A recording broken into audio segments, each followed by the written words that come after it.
special mention ka po by VP Sara. A few weeks ago, she held a press conference wherein she said that you, Senator Risa Hontiveros, and Congresswoman France Castro have one handler, that there's one person is orchestrating all these attacks against her, and that, you know, there's been an impeachment plan daw since last year. What's your reaction to that? Alam nyo, sinabi niya, she has a video. Sabi ko nga, labas mo. Here's the problem with the media, na hindi nyo sinisingil. Ma'am, asan na yung sinabi mo? Di ba? She promised to, I will show you the evidence. That's a lie. Misdirection yan. She's always doing that. Magsasabi siya ng parang totoo, may ite-threaten siya. But she always comes up short. She never follows through. Wala yun. It's para lang sa kanilang mga influencers. So, Sen, I need a definitive answer. Do you have a handler or not? None. I never had one. Kilala naman yung track record namin. Pagka meron kami pinursue na investigation, we see it through until the end, di ba? And kahit wala na ako sa posisyon, I'm still pursuing that. And ngayon, I'm running after her, no?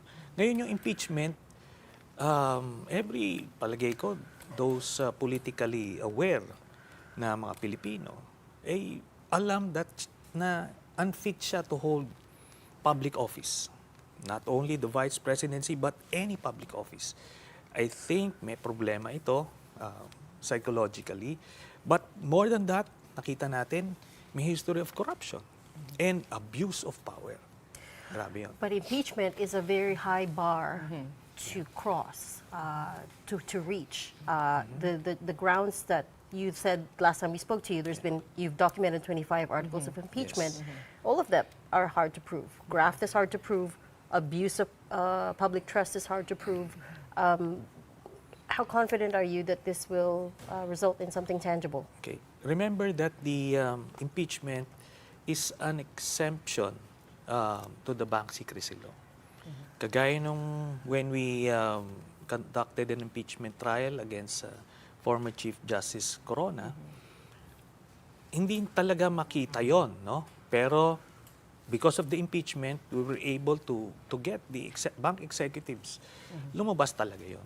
In the case of Sara Duterte, nakita na namin yon. And it was already confirmed by the ombudsman then, that the AMLAC confirmed that the documents I had were the same as the ones with AMLAC. And ando doon, yung bank transactions ni Duterte, the mistake that he made was joint account sila ni Sara. So that's one. Mabilis ma-prove yun kasi pag sinomon mo yung bank executives, ilalabas yung transaction history, wala na yun. Then meron siyang in-encash na manager's checks against a known drug lord associate of Michael Yang. Dalawa yon when she was mayor.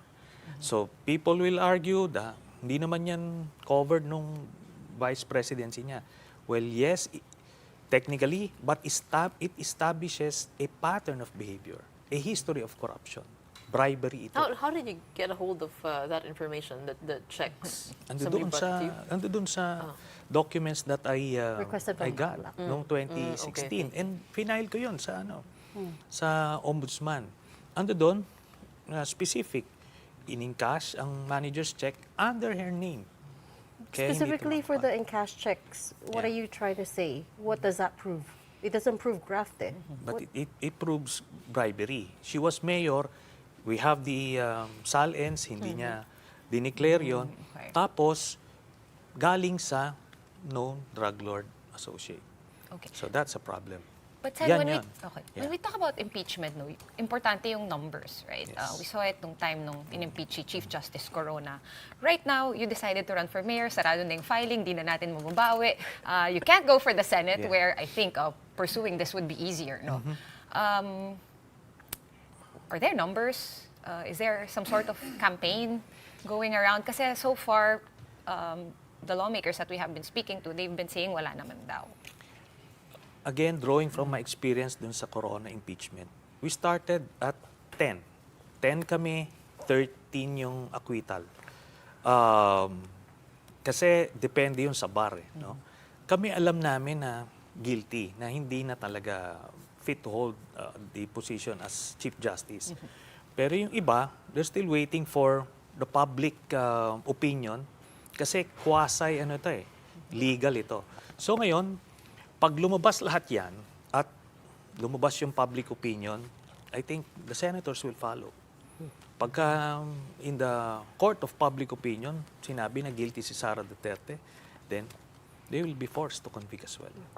Sorry, Sen, we've got 5 minutes left on the clock. We Yeah. need to talk about your mayoralty candidacy. I know you've said the first thing you'll do is stamp out corruption, and that's your biggest advocacy. There's a plan there, but what exactly is the plan? I mean, every politician says that, right? They're running to help the poor, to stamp out corruption. But what specifically is the plan? Okay, the plan is by not taking commissions, you will lower the cost of everything, goods and services na pinoprocure. Yun ang nangyayari sa Caloocan. Ang focus nila is kunyari infrastructure because that's where the commission is. So yun ngayon, imbis na nire-realign sa social programs, so yun, ganun lang kasimple. To be blunt about it, are you saying that the incumbent has been taking commissions? The incumbent mayor? Definitely. No, may mga kaso sila, yung pamilya nila ng corruption. And alam na yan, it's an open It's secret sa systemic, City right? Hall. It's an open secret sa City Hall. No? Kaya nga, biruin nyo, ang laki nung ira ng Caloocan, and yet, walang benepisyo sa mga taga-Caloocan. So, yung mga taga-Caloocan, they know this. No? Kaya hindi pwedeng madaan sa propaganda to. And yet they've been in power, they've been incumbents for many 20 years. years. What 10 years. kind of work would you have to do to get the numbers? I think may best practices na, may template na. What happened to, let's say, Pasig with Vico Soto in just one term, he turned things around. Mayor Isko Moreno, he also turned things around in one term. So you can do that simply by not pocketing the money of City Hall. May slogan din po ba kayo? Si Benwer Abalos, kalaban ng kriminal. Very small. Kayo preposition. Kayo may ganun ba? Pag-iisipan na natin yan in the coming days. Don't yes. forget the preposition, Yeah. Pero ito, no, if it's that simple, no, ay marami namang magagandang loob, like you said, Mayor Vico of Pasig. Ano yung challenge no, sa actual na pagpapatupad nung talagang malinis lang na pamamalakad? Yung Kasi experience marami ko- ring mababangka Yeah. dyan eh. Pero yung experience ko, it's just saying no. That's the difficult part.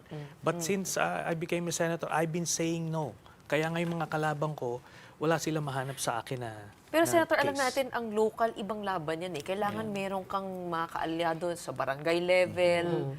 And madalas, pag malinis ka, eh hindi sila aalyado sa'yo. I mean, how do you plan to bridge that gap?